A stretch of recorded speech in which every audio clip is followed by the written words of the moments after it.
नमस्कार दोस्तों, स्वागत है आप सभी लोगों का। दोस्तों, आज हम अपने वीडियो में पढ़ेंगे। इतिहास की सीरीज शुरू हो रही है और इस इतिहास की सीरीज में आज हम लोग पढ़ेंगे सबसे प्राचीन सभ्यता सिंधु घाटी की सभ्यता पढ़ेंगे। तो सिंधु घाटी की सभ्यता के बारे में और आज से यहाँ से आप क्या कर सकते हैं, हिस्ट्री की सीरीज जो शुरू हो रही है आप लोग बहुत ही स्टार्टिंग से पढ़ सकते हैं। तो आशा करते हैं कि आप लोग मेरे वीडियो के माध्यम से अगर हिस्ट्री कंप्लीट करना चाहते हैं तो ज़्यादा से ज़्यादा जुड़िए और ज़्यादा से ज़्यादा वीडियो शेयर करिए और आप खुद पढ़िए। और इसमें मैं पूरा विस्तृत रूप से पढ़ाने वाला हूँ। तो ये हर एग्जाम के दृष्टिकोण से महत्वपूर्ण होने वाला है, क्योंकि इतिहास ऐसा सब्जेक्ट है कि न चाहते हुए भी हर एग्जाम में कहीं ना कहीं से क्वेश्चंस पूछे जा सकते हैं। इसलिए कहीं ना कहीं ये सिंधु घाटी सभ्यता और जो प्राचीन इतिहास है हम लोगों का, वहाँ से क्वेश्चंस तो बनते हैं, चाहे कोई भी एग्जाम्स क्यों नहीं हो। तो जुड़िए और अपने आसपास जो भी लोग हैं उन सबको जोड़िए ताकि अच्छा आप लोगों को लग सके। और आशा करते हैं कि हम जो भी पढ़ा रहे हैं आप लोगों को समझ में आ रहा है। अगर आ रहा है तो लाइक ज़रूर करिए, क्योंकि उससे क्या होता है, लाइक और कमेंट करने से क्या होता है कि हम लोगों की मनोबल बढ़ती है और जिसे और पढ़ाने में अच्छा लगता है। चलिए आज शुरू करते हैं सिंधु घाटी सभ्यता। तो सबसे पहले हम लोग बात करते हैं सिंधु घाटी सभ्यता की। तो सबसे जो पहले क्या था कि यहाँ पे हमारे यहाँ पूरे विश्व की अगर हम लोग बात करें तो यहाँ पे 3 सभ्यताएं हैं। जैसे 3 सभ्यता हम लोग बचपन से पढ़ते आ रहे हैं। जैसे एक है मिस्र की सभ्यता, और एक है क्या बोलते हैं उसको, रोम की सभ्यता है, और तीसरा है चीन की सभ्यता, और हमारा भारत का सिंधु सभ्यता। तो पहले ये तीनों सभ्यताएं थी, तो उसके बाद हम लोगों की सभ्यता लगभग उजागर नहीं थी। तो अगर हम लोग बात करें तो 1800 के लगभग में ये सारी चीज़ें हुई। और जब सिंधु सभ्यता का उद्गम हुआ और वहाँ से खोजे गए तो बहुत सारी चीज़ विस्तृत रूप से सामने आती गई। और इस तरह से इसका विस्तार इतना ज़्यादा हो गया कि यह लगभग जितनी भी सभ्यताएं थी, जैसे मिस्र की सभ्यता थी या जो मेसोपोटामिया की सभ्यता थी, ये सभी नील नदी के जो किनारे थे, ये सभी की सभ्यता अगर दोनों को मिला दिया जाए तो उससे 12 गुना अधिक जो है सिंधु घाटी की सभ्यता थी। तो दोस्तों, सिंधु घाटी की सभ्यता लगभग बहुत ही पुरानी मानी जाती है। और जैसा कि अभी हम लोग वैदिक काल भी पढ़ेंगे तो वैदिक काल को पहले हम लोग मानते थे कि सबसे पुरानी सभ्यताओं में से एक है। लेकिन जैसे अगर इतिहास की बात करें तो इतिहास क्या है कि बहुत सारे चीज़ ऐसे हैं जो हमें लिखित रूप में प्राप्त तो नहीं है, लेकिन वो क्या है, पुरातत्व विभाग द्वारा खोदे गए जगहों से और उनके द्वारा जो चीज़ मिली है उसके अध्ययन से प्राप्त हुए हैं। तो इस तरह से हम लोग बोल सकते हैं कि इसका एक्चुअल निष्कर्ष तो नहीं निकाला जा सकता था, लेकिन सिंधु घाटी सभ्यता की अगर हम लोग बात करें तो सबसे प्राचीनतम सभ्यताओं में से एक हमारे इतिहासकारों द्वारा माना गया है। उसके बाद वैदिक सभ्यता आई थी। तो इसके बारे में हम लोग पढ़ेंगे कि सिंधु घाटी सभ्यता कैसे हुआ, इसका नामकरण कहाँ से कहाँ तक हुआ, किसने किया, इसकी खोज कौन कौन की। इस तरह से आप देख सकते हैं कि यहाँ पे चार्ट बनाकर हम लोगों ने किया है ताकि आपको एक एक पॉइंट ऑब्जेक्टिव के दृष्टिकोण से आपका बेटर हो सके। तो चलिए सबसे पहले हम लोग पढ़ते हैं सिंधु घाटी सभ्यता की खोज किसने की थी और कौन कौन नाम शामिल किए गए हैं इसमें, उन सब के बारे में डिटेल थोड़ा सा पढ़ेंगे हम लोग। तो यहाँ पे हम लोग सबसे पहला दोस्तों देख सकते हैं कि 1826 ईस्वी के लगभग चार्ल्स मैसन, एक अंग्रेज जो थे अधिकारी थे, चार्ल्स मैसन, जो पुरातत्व विभाग के भी बोले जा सकते हैं अधिकारी थे उस टाइम। तो क्या है कि उन्होंने जब वो रेलवे लाइन बन रही थी तो उस टाइम पे क्या हुआ कि ऐसे ही मतलब पता चला कि उनको कि कुछ जो पुरानी खंडहर टाइप का या पुराने भवन या टीले वगैरह रहे होंगे, जहाँ से कुछ जो है ईंट वगैरह मिलना शुरू हो गया था। तो इनका हालांकि उतना ज़्यादा पकड़ नहीं हो पाया कि ये भी नहीं बता पाया कि क्या ये सभ्यता थी या क्या था नहीं था। इन सब चीज़ों से ये ज़्यादा उसको क्लियर नहीं कर पाए। लेकिन तो इनके द्वारा जो एक नैरेटिव ऑफ जर्नी एक पत्रिका आती थी, उस पत्रिका के माध्यम से पता चला कि वहाँ पे पुरानी एक सभ्यता है, लेकिन नामकरण अभी भी कुछ नहीं हुआ था। बस इतना पता था कि वहाँ पे पुरानी कुछ चीज़ें जो है दब गई है या है वो सारी चीज़ें।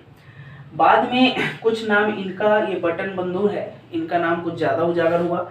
जैसे कि बटन बंधु आए उसके जस्ट बाद तो जेम्स बटन थे और विलियम बटन, दोनों भाई थे।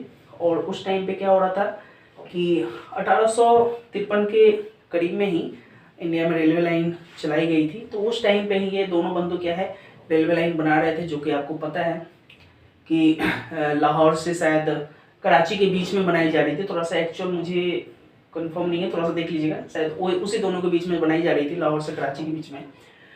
तो जो भी के डेट में पाकिस्तान है, तो वहाँ पे क्या हुआ, उसी के जस्ट बगल में क्या था कि कुछ जैसे ईंट मिल गए। तो ईंट मिल गए तो हुआ क्या कि वहाँ पे दोनों बंधु ने क्या किया, वहाँ से ईंटें निकलवाना शुरू किया और उसको रेलवे लाइन के अंदर, जैसे ये रेलवे लाइन है, यहाँ पे रेलवे लाइन बन रहा था, इसके अंदर जो क्या है ईंट लगवाना शुरू कर दिया।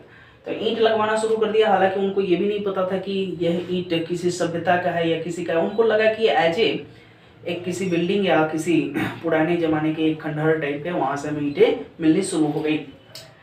तो ये भी ज़्यादा प्रचलित नहीं हो पाए। लेकिन उसके जस्ट बाद अगर हम लोग थोड़ा सा नाम देखते हैं तो अलेक्जेंडर कनिंघम की आती है। अलेक्जेंडर कनिंघम की बात करें हम लोग तो अलेक्जेंडर कनिंघम जो थे 1853 से 1856 की बात करें तो इनका नाम सबसे ज़्यादा माना जाता है। और इन्होंने यह कहा कि यह एक सभ्यता थी यहाँ पे, लेकिन उन्होंने यह नहीं कहा कि कौन सी सभ्यता थी, लेकिन उन्होंने कहा कि कोई ना कोई पुरानी सभ्यता यहाँ पे दबी पड़ी है जिसको खुदाई के माध्यम से हम लोग प्राप्त कर सकते हैं या उसके बारे में जानकारी हासिल कर सकते हैं। अगला नाम आता है दोस्तों जॉन मार्शल। ये बहुत ही मस्ट है, जो ध्यान रखिएगा आप लोग। जैसे हमारे 1921 की बात है, तो 1921 मतलब स्वतंत्रता प्राप्ति से कुछ साल पहले की बात है, घटना है। तो ये सर जॉन मार्शल जो थे 1921 में, ये पुरातत्व विभाग के एक अधिकारी थे। उनके अंडर में दो जो भारतीय पुरातत्व विभाग के जो अधिकारी थे, एक थे दयाराम साहनी जी, और इनका नाम है पूरा नाम तो शायद देखना पड़ेगा थोड़ा सा, दयाराम साहनी जी है, और दूसरा है राखल दास बनर्जी। तो राखल दास बनर्जी जी जो है, तो दयाराम साहनी जी के नेतृत्व में हड़प्पा सभ्यता की खुदाई हुई थी, और ये राखल दास बनर्जी के नेतृत्व में मोहनजोदड़ो की खुदाई हुई थी। तो ये थोड़ा सा हम लोग ध्यान रखेंगे, क्योंकि यहाँ से दो ऑब्जेक्टिव पूछे जाते हैं। कभी कभी ये पूछे जाते हैं कि सर जॉन मार्शल के नेतृत्व में कब खुदाई हुई थी, या ऐसे ऐसे, या अगर पार्टिकुलर नाम पूछ दे कि दयाराम साहनी और राखल दास बनर्जी की बात करें, तो ये हमें थोड़ा सा ध्यान रखना है ये दोनों चीज़ें, क्योंकि यहाँ से बहुत सारे क्वेश्चंस और बहुत सारे एग्जाम में पूछे जा चुके हैं यहाँ से, तो आप ध्यान रख सकते हैं। अब दोस्तों यहाँ पे ये सारे नाम तो हो गए, लेकिन इनके काल से रिलेटेड बहुत अभी भी झंझट था, क्योंकि इतना जल्दी ये पेज सुलझने वाला था नहीं। तो इसके काल से रिलेटेड बहुत सारी चीज़ें थी।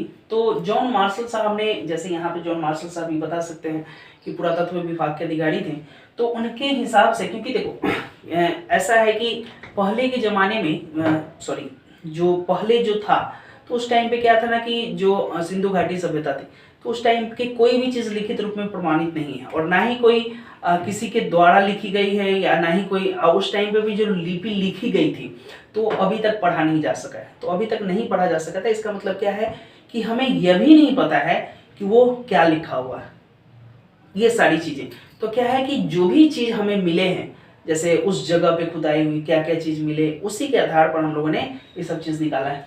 तो इनके जॉन मार्शल के हिसाब से अगर हम लोग बात करें तो 3200 बीसी से लेकर के 3250 बीसी से लेकर के 2750 बीसी तक इनका काल रहा है, यानी कि 3250 बीसी से लेकर 2750 बीसी तक ये सिंधु घाटी सभ्यता का काल रहा है। लेकिन अगर हम लोग डीपी अग्रवाल जी की बात करें तो ये भी पुरातत्व विभाग के अधिकारी रहे हैं। तो अगर इनकी बात करें तो हमें पता है, जब हम लोग फिजिक्स केमिस्ट्री पढ़ते हैं, साइंस पढ़ते हैं, तो उसमें C14 पद्धति यानी कि कार्बन 14 पद्धति होती है, जिसको कार्बन रेटिंग भी बोलते हैं। तो कार्बन रेटिंग के हिसाब से क्या होता है कि कोई तत्व कितनी पुरानी है, उसमें कार्बन के परसेंटेज के हिसाब से उसकी उम्र निर्धारित होती है। तो ये भी आपको पता होना चाहिए, क्योंकि कार्बन क्या है, धीरे धीरे घटता है, डिके होता है, और उस डिके से पता चलता है कि वो कितनी साल पुरानी है। जैसे अगर अपने बागमती नदी की बात करें तो यहाँ का जो पुराना पुल था उसकी मिट्टी भी गई थी लैब में। तो लैब में जब टेस्टिंग के लिए कोई भी चीज़ आती है तो क्या होता है कि वहाँ पे देखी जाती है कि यह इसमें कार्बन 14 पत्ती से देखी जाती है कि इसमें कार्बन की परसेंटेज अभी कितनी बची हुई है, उसके हिसाब से उसका उम्र निकालते हैं। तो ये हम लोग थोड़ा सा सटीक जानकारी इसके बारे में देख सकते हैं कि 2300 BC से लेकर के 1750 BC तक ये कार्बन 14 पद्धति के हिसाब से इसका काल को माना गया है। तो अदर बुकों में अदर चीज़ें बताई गई है, लेकिन अगर NCERT को देखा जाए तो लगभग ये सारी चीज़ें बताई गई हैं, यानी कि 2300 से लेकर 1750 BC तक। अगर अनुमानता अगर ये मोटा मोटी ले ले, एवरेज ले ले, तो 2500 से लेकर 1700 तक इसके जो काल है उसको हम लोग मान सकते हैं कि ये सारी चीज़ें हो सकती हैं। अब हम लोग आते हैं दोस्तों नामकरण की बात करते हैं। तो नामकरण आपको पता है कि नामकरण क्या होता है कि सबसे पहले नामकरण जैसे किसी भी चीज़ का होता है तो होता है कि वो कहाँ पे उसकी खुदाई हो रही थी और किस जगह पे उसकी खुदाई हो रही थी। तो दोस्तों सबसे पहले जो खुदाई शुरू हुई थी, तो पहले भी हम लोग पढ़े हैं कि नदी घाटी सभ्यता पढ़ते थे हम लोग। तो क्या है ना कि लोग क्या है ना कि पहले तो अयावर जिंदगी जीते थे, एक जगह कोई अस्थायी रूप से रहते नहीं थे। तो क्या होता था कि नदी के किनारे वो लोग ज़्यादा रहते थे। नदी के किनारे रहने से एक फ़ायदा उन लोगों को ये होता था कि नदी के किनारे रहने से पानी की उपलब्धता, दूसरी बात वहाँ की मिट्टी उपजाऊ थी, तो लोग जाकर वहाँ पे बस जाते थे। तो यही कारण था कि नदी के किनारे यानी कि सिंधु नदी जो थी उसके किनारे लोग आकर बसना शुरू कर दिए और वहीं से इस सभ्यता का विकास हुआ था। तो खुदाई भी हमारा सिंधु नदी के आसपास हुई। तो सिंधु नदी के किनारे जब खुदाई हुई तो वहाँ पे इसीलिए इसका नामकरण हुआ सिंधु घाटी सभ्यता, यानी कि सिंधु सभ्यता के नाम से इसको विकसित किया गया। बाद में देखा गया कि सरस्वती नदी और सिंधु नदी दोनों के किनारे इसके कुछ न कुछ पार्ट्स देखे गए। तो यहाँ से सिंधु और सरस्वती सभ्यता भी इनको बोला जाता है। हालांकि बहुत सारे बुक में इसकी चर्चा, सरस्वती की चर्चा नहीं है, तो हम लोग सिंधु घाटी सभ्यता ही बोल सकते हैं। सबसे प्रमाणिक जो सभ्यता के बारे में हम लोग, जो सटीक सभ्यता के बारे में हम लोग बताए हैं, इसका नामकरण की बात करें तो हड़प्पा की सभ्यता इसको बोल सकते हैं हम लोग। तो हड़प्पा की सभ्यता क्यों बोले? क्योंकि सिंधु घाटी के जो नदी के किनारे जो खुदाई हुई थी, सबसे पहले हड़प्पा जगह पर ही खुदाई हुई थी। तो दोस्तों ये हड़प्पा जगह जो थी, इसी कारण इसका इस सभ्यता का नाम, क्योंकि ऐसा माना जाता है कि जिस जगह पर सबसे पहले खुदाई हुई उसी के नामकरण के हिसाब से इसका नामकरण किया जाता है। तो हड़प्पा जगह पे खुदाई हुई, इसलिए इस सभ्यता का नाम हड़प्पा की सभ्यता भी हम लोग बोलते हैं ऐसे। तो यहाँ से हम लोग देख सकते हैं। चलिए अब हम लोग देखते हैं, थोड़ा सा उद्भव की बात करते हैं, फिर हम लोग लौटेंगे इस पे। उद्भव की बात करें तो दोस्तों इसका उद्भव कहाँ हुआ? तो उद्भव के सिलसिले में जैसे बहुत सारे मत हैं और क्या है ना कि सभी अपने अपने हिसाब से सोचते हैं और सभी अपने अपने हिसाब से हर चीज़ करके इनका मत देते हैं। लेकिन दोस्तों जो प्रमाणिक मत हैं वो 2-3 हैं जो फेमस है ज़्यादा करके। इन सारी मतों को हम लोग देखते हैं। तो विदेशी मत क्या है? तो विदेशी मत क्या है कि दोस्तों यहाँ पे मैंने कुछ यहाँ पे एक फिगर बनाई है यहाँ पे। तो यहाँ पे हमारी सिंधु घाटी सभ्यता है और ये हमारा क्या है, सुमेरियन सभ्यता है, और ये हमारा नील नदी का सभ्यता है, नील सभ्यता जिसको बोलते थे दोस्तों। तो ये हालांकि सुमेरियन की सभ्यता थी, उसके जस्ट बगल में ही सिंधु सभ्यता थी। तो जो बहुत सारे विदेशी जो लोग थे वो कहते थे कि पहले जो सुमेरियन लोग थे वही आकर सिंधु नदी यानी कि सिंधु घाटी सभ्यता का विकास किए, क्योंकि यही लोग आकर यहाँ पे बस गए होंगे। क्योंकि यहाँ पे भी पक्की मकानें थी, यहाँ भी पक्की मकानें थी, यहाँ भी नगरीय व्यवस्था थी, यहाँ भी नगरीय व्यवस्था थी, ऐसा लोग मानते थे। लेकिन हमारे कुछ स्थानीय जो इतिहासकार रहे हैं उनका भी मत अलग अलग था, उनको भी हम लोग देखेंगे। तो ये सारी चीज़ें थी। तो यहाँ हम लोग देख सकते हैं कि सुमेरियन सभ्यता जो दोस्तों अभी नीचे बात की हम लोग, तो इनके पक्ष में कौन कौन थे? तो इनके पक्ष में मार्शल थे जो भी हम लोग देखे हैं, व्हीलर साहब थे, चाइल्ड साहब भी थे, डीडी कौशाम्बी थे, इत्यादि जो थे, जितने भी पुरातत्व विभाग के अधिकारी थे या इतिहासकार बोल सकते हैं, उनका मत ये था कि सुमेरियन सभ्यता के कारण ही सिंधु घाटी सभ्यता का विकास हुआ है। लेकिन कुछ स्थानीय मत था, जैसे हमारे यहाँ के जो भी मत थे, तो दोस्तों उनमें राखल दास बनर्जी की बात करें या TN रामचंद्रन लक्ष्मण पुशालकर की बात करें तो इन लोगों का अपना अपना कुछ मत था, इनको भी हम लोग देखते हैं। तो राखलदास बनर्जी के हिसाब से उन्होंने कहा कि वैदिक काल की जो वैदिक काल था उसके जो रचयिता थे या उस काल उस सभ्यता के जो रचनाकार थे वो आर्य थे, यानी कि आर्यों के द्वारा वैदिक काल का सभ्यता का विकास हुआ। उन्होंने कहा कि उससे पहले क्या थी, सिंधु घाटी सभ्यता आई थी। तो उस टाइम पे द्रविड़ लोग थे, द्रविड़ एक लोग थे, वही लोग इस सभ्यता का विकास किए थे। तो क्योंकि हम लोग भी जानते हैं कि आर्य लोग थोड़ा सा बाद में, ऐसा इतिहास बताता है कि बाद में आए थे, तो क्या हुआ कि उससे पहले सिंधु घाटी सभ्यता सबसे पहले है। तो राखलदास बनर्जी की जो सटीक वाला जो ये है, थोड़ा सा इसको मान्यता ज़्यादा मिली है। और आर्य वाले में टी.एन. रामचंद्रन, लक्ष्मण और पुसालकर जी ने आर्य की बात की है। तो ये भी मत जो है मानने लायक है, क्योंकि देखना दोस्तों, ये सुमेरियन सभ्यता है, इराक टाइप का है, इराक जगह पड़ता है यहाँ पे, इराक की सभ्यता इसमें आते हैं। तो ये जो इराक की सभ्यता है, तो क्योंकि दोस्तों पहले क्या था ना कि जो वेद मिला था वो दयानंद सरस्वती जी ने इराक से लाया था, तो कहीं ना कहीं यहाँ से लेन देन सब चालू था उस टाइम पे भी, लोग आना जाना, व्यापार करना उड़ना, ये सभी चीज़ें थी। इसके बारे में हम लोग देखेंगे। मेन रूप से जब मेंस की तैयारी करेंगे हम लोग, जब मेंस के लिए पढ़ेंगे तो पूरा डिटेल बुक का अध्ययन करेंगे हम लोग। अभी ऑब्जेक्टिव के दृष्टिकोण से देखते हैं। अब यहाँ देखते हैं कि उसकी विशेषता क्या थी। तो विशेषता थी दोस्तों यहाँ पे नगरीय सभ्यता थी। नगरीय सभ्यता जैसे अभी जो नगर होते हैं वैसी सभ्यता थी, यानी कि बड़े बड़े पक्के के मकान थे वहाँ पे, और नालियों की व्यवस्था अलग थी, नगर पंचायत टाइप की अलग व्यवस्था थी वहाँ पे, मार्केट जो भी थे अलग अलग व्यवस्थाएं सभी थी, क्योंकि स्नानागार ये सब जो भी चीज़ देखने को मिलता है हम लोग पढ़ेंगे विशेष रूप से वहाँ भी, तो ये सभी चीज़ क्या है, अलग अलग टाइप के भी देखने को हमको मिलता है। दूसरी बात, ये कांस्य युगीन था। तो कांस्य युगीन की बात करें तो कांस्य धातु यहाँ पे ज़्यादा मिलते थे, तो इसलिए कांस्य युगीन कहा जाता है। आपको पता है कि तांबा, जिस काल में तांबा मिलता था उसे ताम्र युग बोलते थे, जिसमें अगर पत्थर मिलते थे ज़्यादा तो उसे पाषाण युग बोलते थे। तो इस तरह से हम लोग कर सकते हैं। तो आपको पता है कि कांस्य किस चीज़ से मिलकर बने होते हैं, तांबा और टीन का मिश्रण होता है। तो कांस्य युगीन था, ये देख सकते हैं इसको। ये आदि ऐतिहासिक था दोस्तों। आदि ऐतिहासिक क्या होता है इसको थोड़ा सा हम लोग चर्चा करेंगे। इतिहास को दोस्तों 3 भागों में डिवाइड करके पढ़ा जाता है। एक होता है प्राग, दूसरा होता है आदि, तीसरा होता है इतिहास। तो प्राग काल किसे बोलते हैं, आदि काल किसे बोलते हैं और इतिहास काल किसे बोलते हैं, ये तीनों चीजें थोड़ा सा जानना जरूरी होता है। प्राग इतिहास उसको बोलते हैं जहां से कोई भी लिखित चीज हमें प्राप्त नहीं होती है, यानी कि सिर्फ पुरातत्व विभाग द्वारा खोज कर कोई भी चीज निकाली गई है, उसी से हम लोग जान सकते हैं कि प्राग विभाग है वो।